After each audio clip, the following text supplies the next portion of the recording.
નમસ્તે, મારું નામ ડૉક્ટર જયદીપ માંગરોલિયા છે. હું ન્યુરોલોજીસ્ટ છું. આજે હું ઓફિસ વર્ક કરવાવાળા લોકોને અથવા તો બેઠાડું જીવન જીવવાવાળા લોકોને થોડી સૂચના આપવા માગું છું. જે લોકોને કન્ટિન્યુઅસ બેસવાનું વર્ક રહેતું હોય છે અથવા તો કોમ્પ્યુટર ઉપર વર્ક કરવાનું રહેતું હોય છે, તેમને કોમનલી ગરદનમાં અને કમરમાં દુખાવા રહેતા હોય છે. અને આ ગરદનના અને કમરના દુખાવાને કારણે ઘણી વખત એમને મણકામાંથી નીકળતી નસમાં દબાણ થતું હોય છે, જેના સિમ્ટમ્સ છે હાથ અને પગમાં ખાલી ચડવી કે હાથ અને પગ બેરા થઈ જવા અથવા તો હાથમાં પકડેલી વસ્તુ છટકી જવી.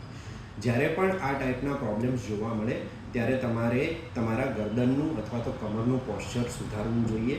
કન્ટિન્યુઅસ બેસવા સમયે ગરદન અને બેકને એકની એક પોઝિશનમાં 15-20 મિનિટથી વધારે ના રાખવી જોઈએ.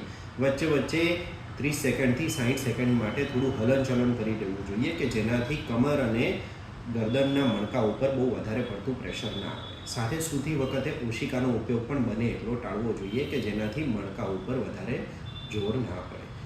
Thank you.